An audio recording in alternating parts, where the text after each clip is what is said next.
Allah Subhanahu wa taala berfirman di dalam Al-Qur'an, Allah berfirman, "Wal fajr wa layalin ashar." Kata Allah Subhanahu wa taala, demi fajar dan 10 malam. Imam At-Tabari menafsirkan makna 10 malam ini, kata beliau, hiya layali ashar Dzulhijjah, yaitu 10 hari atau 10 malam di bulan Dzulhijjah. Dan tentunya jika Allah Subhanahu wa taala bersumpah dengan sesuatu, menunjukkan keagungan sesuatu tersebut. Di sini Allah Subhanahu wa taala bersumpah demi 10 malam. Dan 10 malam yang dimaksudkan kata Imam Tabari adalah 10 malam di awal bulan Dzulhijjah. Dan juga Allah Subhanahu wa taala berfirman dalam Al-Qur'an, wa yadhkuru smallah fi ayyamin ma'lumat.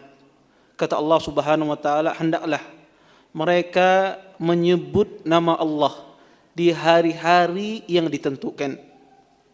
Imam Ibn Katsir ketika menafsirkan ayat ini, beliau membawakan perkataan sahabat yang mulia, yaitu Ibn Abbas radhiyallahu taala anhuma.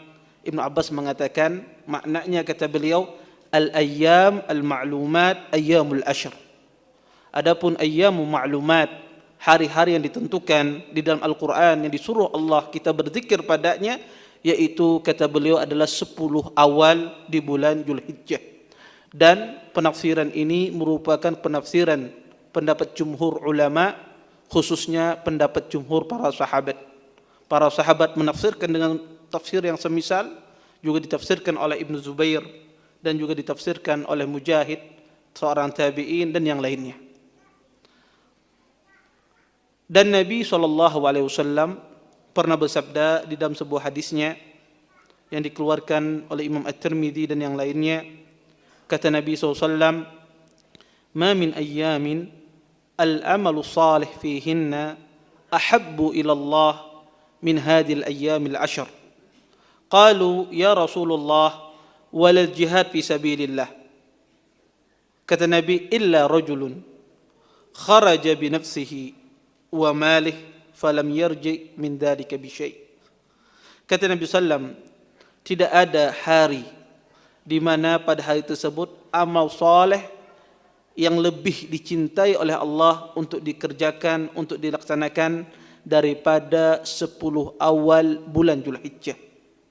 Para sahabat berkata kepada Nabi sallam, wahai Rasulullah, bahkan melebihi dari jihad di jalan Allah Subhanahu wa taala. Kata Nabi, iya, bahkan melebihi jihad di jalan Allah Subhanahu wa taala. Kecuali seseorang berjihad dengan hartanya dan raganya, kemudian dia mati di medan syahid. Hartanya habis, jiwanya terbunuh di medan perang. Ini baru bisa menandingi 10 pertama amalan soleh yang dikerjakan di bulan Dzulhijjah. Dan hadis ini adalah hadis yang sahih. Maka berdasarkan ayat dan hadis yang kita bacakan ini, para ulama sepakat bahwasanya 10 awal bulan Dzulhijjah adalah 10 hari yang paling dicintai oleh Allah Subhanahu wa taala.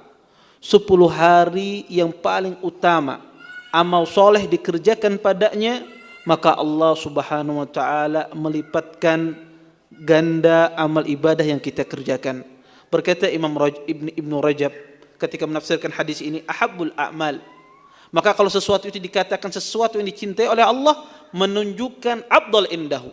Amalan dikerjakan pada hari tersebut amalan yang paling afdal dibandingkan dengan hari-hari yang lainnya. Dan Ibnu Hajar menjelaskan kenapa 10 awal bulan Dzulhijjah itu lebih utama daripada hari-hari yang lainnya. Apa hikmahnya? Apa sebabnya? Dijelaskan oleh Al-Hafidh Ibn Hajar. Beliau mengatakan, kata beliau, "Walladhi yadhhar anna sabab fi imtiyazi asri Dzulhijjah limakanin ijtima'i ummahatil ibadat fihi wa hiya salatu was-siyam was-sadaqah wal-hajj wat-takbir wa dhabhil adahi wasair salihat wa la yata'atta dzalika ghairuh.